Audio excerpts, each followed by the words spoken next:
पहिले प्रकरण आपण बघत आहोत वस्त्रशास्त्राचा परिचय। आता यामध्ये आपण काही महत्त्वाच्या संज्ञा या विषयामध्ये येणाऱ्या काही संज्ञा मागच्या व्हिडिओमध्ये बघितल्या। त्याच्यामध्ये ताणे, बाणे किंवा तापसंज्ञाशील तंतू, अतापसंज्ञाशील तंतू वगैरे संज्ञांचा आपण अभ्यास केला। आता आज आपण बघणार आहोत वस्त्रतंतूंचे गुणधर्म। म्हणजे बघा, निसर्गामध्ये ज्या वनस्पती आहे त्या सर्व वनस्पतींमध्ये तंतू असतात। वनस्पतीच्या पानांमध्ये, देठांमध्ये, फळांच्या सालीवर वगैरे सर्व वनस्पती या तंतुमय भाग या सर्व वनस्पतींमध्ये आहेत। परंतु प्रत्येक वनस्पतीच्या तंतूचा उपयोग वस्त्रतंतू म्हणून होत नाही। किंवा निसर्गामध्ये जे प्राणी आहेत या प्राण्यांच्या शरीरावरती केस आहेत, पण प्रत्येक प्राण्याच्या शरीरावरील केसांचा उपयोग वस्त्रतंतू म्हणून होत नाही। आता वस्त्रतंतू म्हणून नेमका कशाचा उपयोग होतो? आणि वस्त्रतंतूची संज्ञा आपण बघितली होती की वस्त्रातला जो सर्वात सूक्ष्म घटक आहे, छोटा घटक आहे, ज्यापासून धागा बनतो, ज्यापासून धाग्यापासून वस्त्र बनते, त्या घटकाला म्हणतात वस्त्रतंतू। तर आता ह्या निसर्गामध्ये असणाऱ्या प्रत्येक वनस्पतीमध्ये तंतू आहेत, परंतु प्रत्येकापासून कापड बनत नाही। किंवा अनेक प्राण्यांच्या शरीरावरती केस आहेत, परंतु प्रत्येक प्राण्यांच्या केसांपासून वस्त्र बनत नाही। मग नेमके हे कपडे कोणत्या तंतूंपासून बनतात आणि त्याकरिता काय आवश्यक असते? तर वस्त्र बनवण्यासाठी या तंतूंमध्ये काही गुणधर्म आवश्यक आहेत। हे गुणधर्म असतील तर त्या तंतूंचा उपयोग वस्त्रतंतू म्हणून होत असतो। आता हे गुणधर्म कोणते ते आपण बघू। वस्त्रतंतूमध्ये दोन प्रकारचे गुणधर्म आढळतात। प्राथमिक गुणधर्म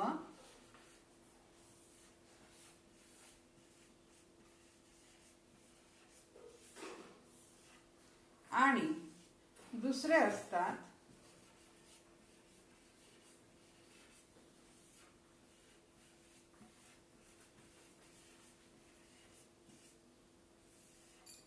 दुय्यम गुणधर्म।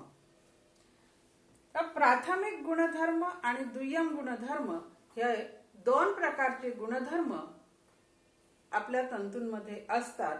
त्यातले प्राथमिक गुणधर्म हे आपण पहिल्यांदा बघणार आहोत। आता प्राथमिक गुणधर्म म्हणजे काय? तर हे जे आपण याच्यात प्राथमिक गुणधर्म बघणार आहोत, हे गुणधर्म असणं त्या तंतूंमध्ये अत्यावश्यक असते।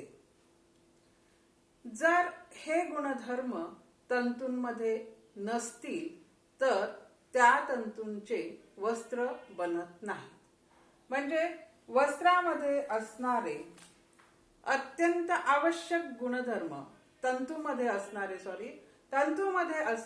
अत्यंत आवश्यक गुणधर्म की ज्यामुळे त्या तंतूचा धागा तयार होतो आणि मग धागा तयार झाला की वस्त्र निर्मिती करता येते। तर असे हे अत्यंत आवश्यक गुणधर्म आहेत, जे असल्याशिवाय वस्त्रतंतूचा उपयोग धागा म्हणून धाग्यामध्ये होत नाही किंवा त्या वस्त्रतंतूचा धागा बनत नाही। अशा गुणधर्मांना म्हणतात प्राथमिक गुणधर्म। आता हे प्राथमिक गुणधर्म कोणकोणते आहेत ते आता आपण बघू। अर्थात प्राथमिक नंतर जो दुसरा भाग येतो दुय्यम गुणधर्म, या दुय्यम गुणधर्मामधले हे गुणधर्म जे असतात हे त्या वस्त्रतंतूंमध्ये कमी किंवा जास्त प्रमाणात असले तरीही वस्त्र मात्र त्याच्यापासून निर्माण होतात.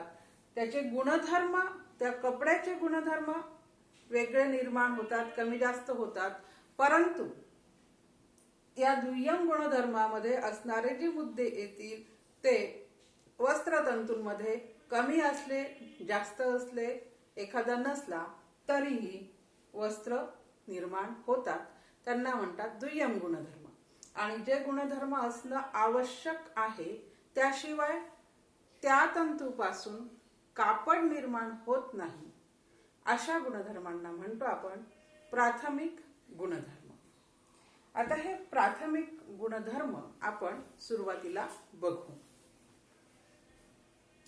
प्राथमिक गुणधर्मामधला पहिला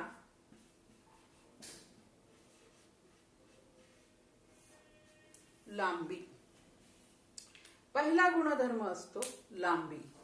वस्त्रतंतूचा धागा किंवा वस्त्रतंतूमध्ये लांबी असणं अत्यंत आवश्यक आहे. एक विशिष्ट लांबी त्या तंतूला असावी. तंतूची जाडी जितकी असते त्या जाडीच्या 100 पट तंतू लांब असावा.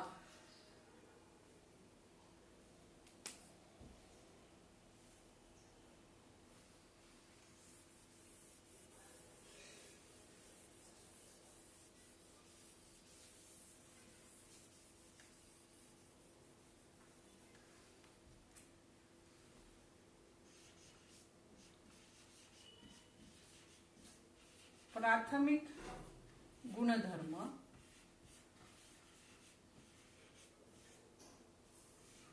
यातला पहिला गुणधर्म आपण घेतो आहे लांबी.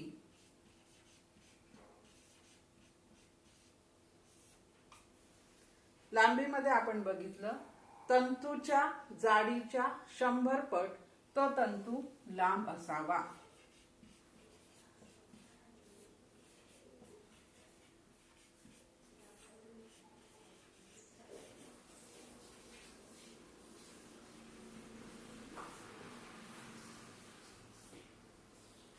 तर कुठलाही वस्त्रतंतू जो असेल तो त्याच्या जाडीच्या 100 पट लांब असतो. तर तंतू जितका लांब असेल तर वस्त्र त्याचं मजबूत बनते, धागा मजबूत तयार होतो. ही लांबी अत्यंत आवश्यक आहे. ही मीटर, सेंटीमीटर, इंच, यार्ड या मापांमध्ये मोजतात. तर पहिला गुणधर्म झाला लांबी. दुसरा मजबूती.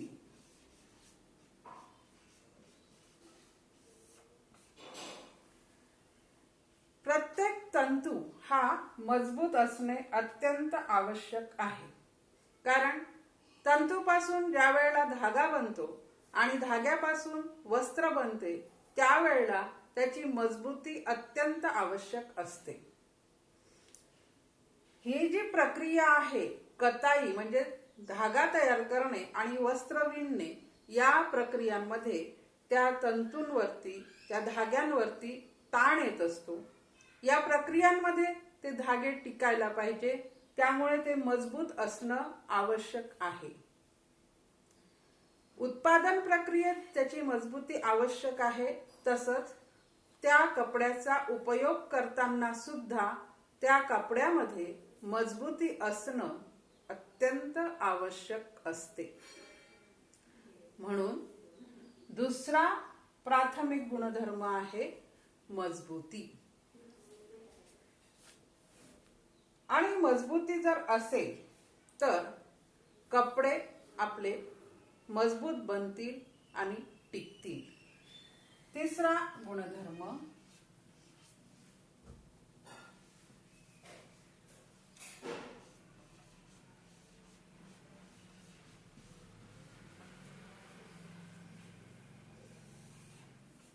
लवचिकता. लवचिकता म्हणजे काय? तर लवचिकता म्हणजे तंतूची न तुटता वाकण्याची क्षमता.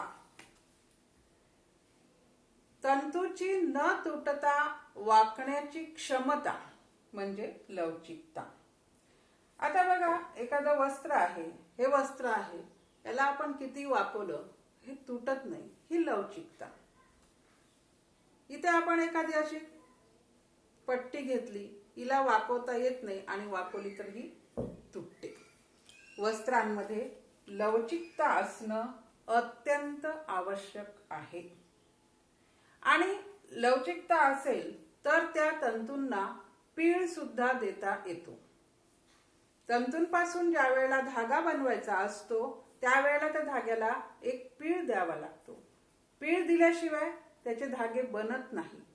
तर लवचिकता असेल तर तंतूंना पीळ देता येतो आणि त्याचा धागा तयार होतो.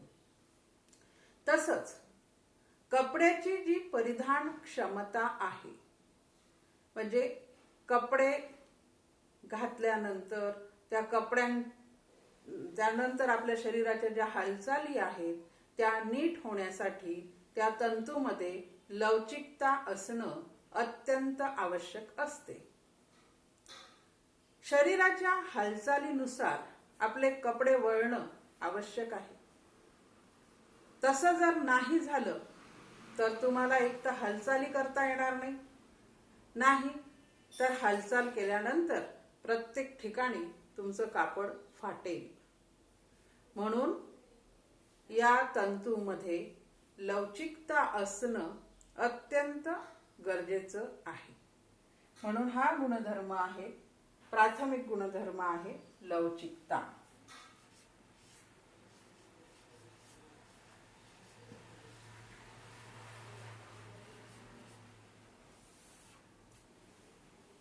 चौथा प्राथमिक गुणधर्म आहे सुसंबद्धता. सुसंबद्धता म्हणजे तंतूंना एकमेकांना धरून राहण्याची क्षमता.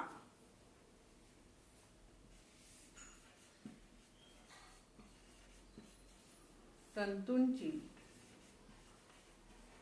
धरून राहण्याची क्षमता. लवचिकता म्हणजे तंतू न तुटता वाकण्याची क्षमता,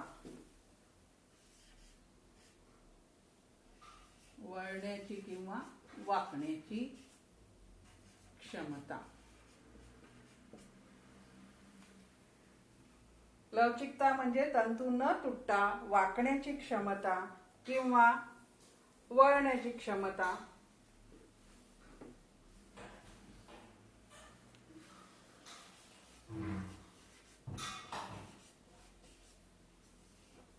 आणि सुसंबद्धता म्हणजे तंतूंची एकत्र राहण्याची क्षमता, एकमेकांना धरून राहण्याची किंवा आपण असं म्हणू एकत्र राहण्याची क्षमता. ही सुद्धा आवश्यक गोष्ट आहे. तंतू जर एकमेकांना धरून राहिले नाही तर त्या तंतूंपासून धागाच बनणार नाही. तर हा गुणधर्म सुद्धा असणं आवश्यक आहे. हेच एकमेकांना धरून राहिले पाहिजे, एकमेकांच्या सोबत राहिले पाहिजे, त्यावेळेला त्यांचे धागे तयार होतात. जर हे सुळसुळीत असतील, एकमेकांसोबत जर राहत नसतील तर त्याचा धागा तयार होणार नाही. तर याला म्हणतात सुसंबद्धता, म्हणजे एकमेकांना धरून राहण्याची क्षमता किंवा तंतूंची एकत्र राहण्याची क्षमता. हा झाला चौथा भौतिक गुणधर्म. आपण पाचवा गुणधर्म आहे आणखीन एक याच्यात, समानता.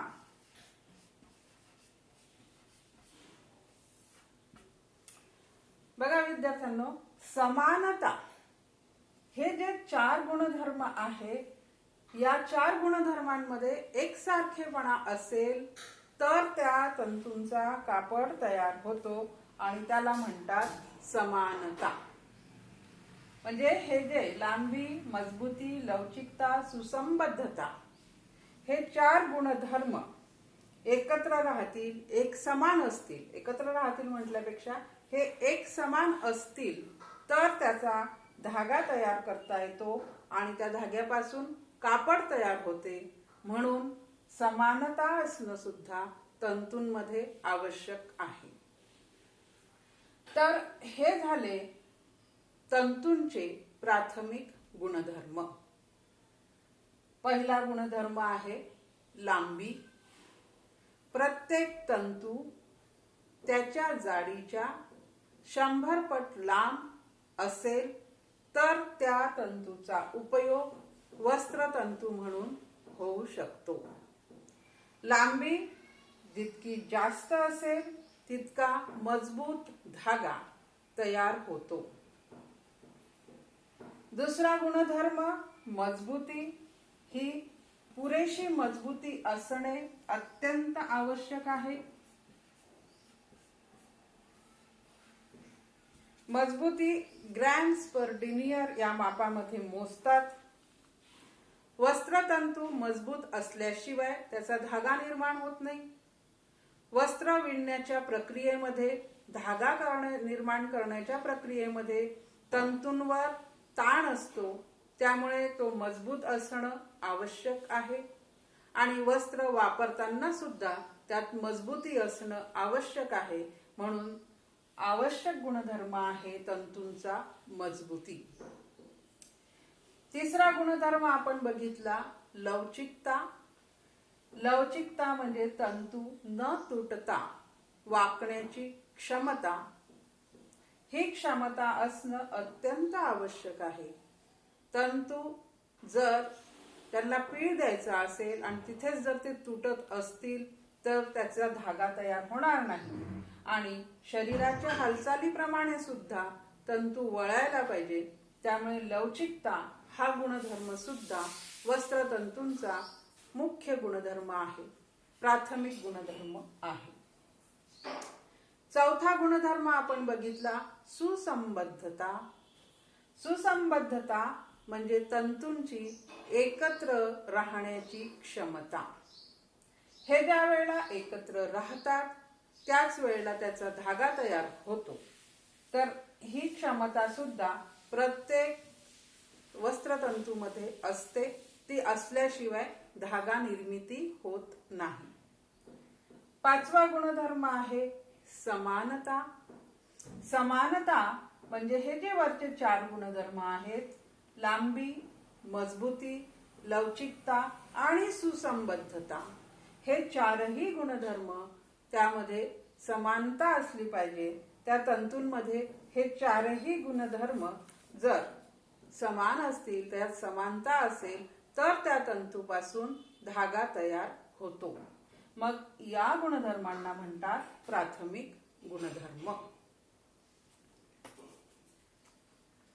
आता आपण बघू प्राथमिक गुणधर्मानंतर दुय्यम गुणधर्म.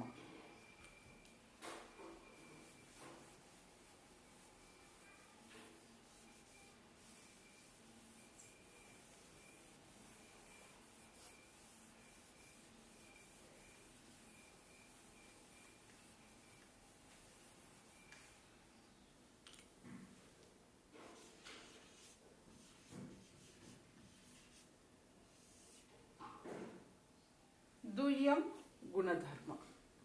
आता हे दुय्यम गुणधर्म जे असतात हे अत्यावश्यक नसतात. प्राथमिक गुणधर्म जे होते हे अत्यावश्यक होते आणि हे दुय्यम गुणधर्म त्या तंतूमध्ये काही वेळेला विशिष्ट प्रमाणात उपलब्ध असतात किंवा उपस्थित असतात. तर हे गुणधर्म कमी अधिक प्रमाणात त्या तंतूमध्ये असले तरी त्याचा कापड बनतो, धागा बनतो. त्या गुणधर्मांना म्हणतात दुय्यम गुणधर्म. आता दुय्यम गुणधर्मामधला पहिला गुणधर्म आपण बघू भौतिक गुणधर्म.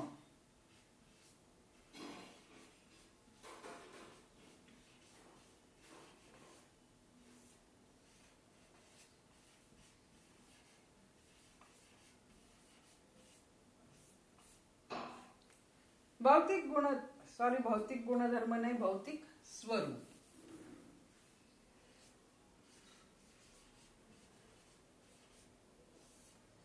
तंतूचं भौतिक स्वरूप म्हणजे हा तंतू कसा दिसतो.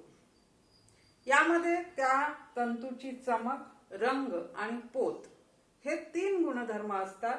हे भौतिक स्वरूप मध्ये असतात. साधारणपणे तंतूचं दिसणं हे भौतिक स्वरूप मध्ये येते. तर याच्यामध्ये पहिला गुणधर्म आपण बघू, चमक. हा इथला एक मुद्दा झाला की वस्त्रतंतूवर, प्रत्येक वस्त्रतंतूवर हे चमक कमी जास्त असते. वस्त्र किंवा कापड चमकदार असेल तर ते सुंदर दिसते, आकर्षक दिसते. आता ही जी चमक आहे ही वेगवेगळ्या तंतूंवर वेगवेगळी असते. जसं रेशीम आहे, या तंतूवरती सर्वात जास्त चमक आहे. त्याच्यामुळे रेशीम हा आकर्षक तंतू दिसतो आणि सुती तंतूला अजिबात चमक नसते. सुती तंतू चमक नाही आणि रेशीम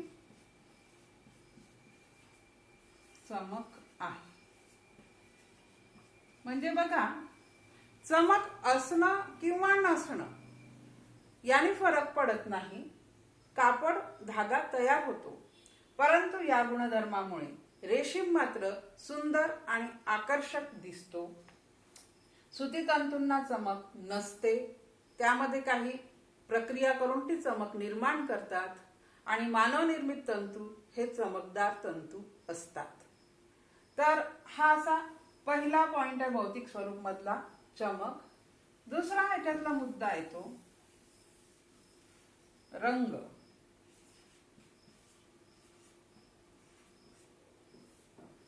भौतिक स्वरूप मध्ये दुसरा मुद्दा येतो रंग. रंग निसर्गतः या तंतूंमध्ये कोणता ना कोणता रंग असतो. नैसर्गिक तंतूमध्ये कुठला ना कुठला रंग असतो. जसं सुती तंतू आहे, रेशीम तंतू आहे, हे पांढरे ते क्रीम कलरचे असतात. किंवा लोकरी तंतू आहे, यामध्ये सुद्धा विविध रंग आढळतात. काळा सुद्धा याच्यामध्ये रंग आहे. म्हणजे मेंढीचे केस यानुसार हे रंग असतात. लिनन मध्ये सुद्धा फिकट पिवळसर किंवा करडे रंग आहेत. ज्यूटला सुद्धा एक रंग आहे. तर वस्त्रतंतूमध्ये विविध रंग आहेत, नैसर्गिकपणे ते त्याच्यामध्ये असतात. जे मानवनिर्मित तंतू आहे यामध्ये आपल्याला हवा तो रंग निर्माण करता येतो. तर रंग हा आहे दुय्यम मुद्दा. भौतिक स्वरूप आहे ह्याचा रंग नैसर्गिकपणे जो असेल त्यावरती कृत्रिम रंग देऊन रंगीत कपडे तयार करता येतात. रेशीम बरेचदा नैसर्गिक रंगांमध्ये वापरतात. परंतु रंग कुठलाही असला किंवा कमी जास्त असला तरी वस्त्र निर्मितीमध्ये, धागा निर्मितीमध्ये काही अडचण नाही. म्हणून हा आहे दुय्यम गुणधर्म. त्यानंतर यातला आहे एक पोत. आता पोत म्हणजे कपड्याच्या पृष्ठभागाची गुणवत्ता.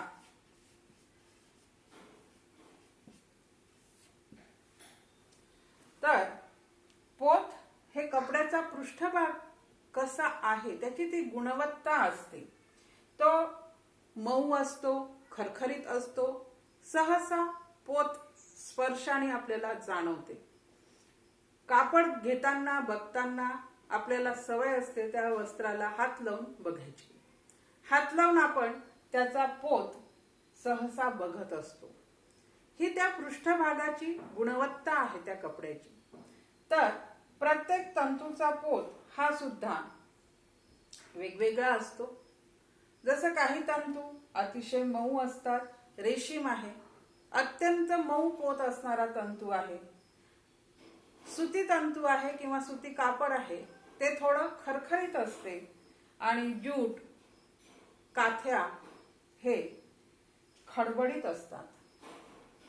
बघा, म्हणजे हे पोत वेगवेगळे आहेत. जसं रेशीम मऊ आहे, सुती खरखरीत आहे, ज्यूट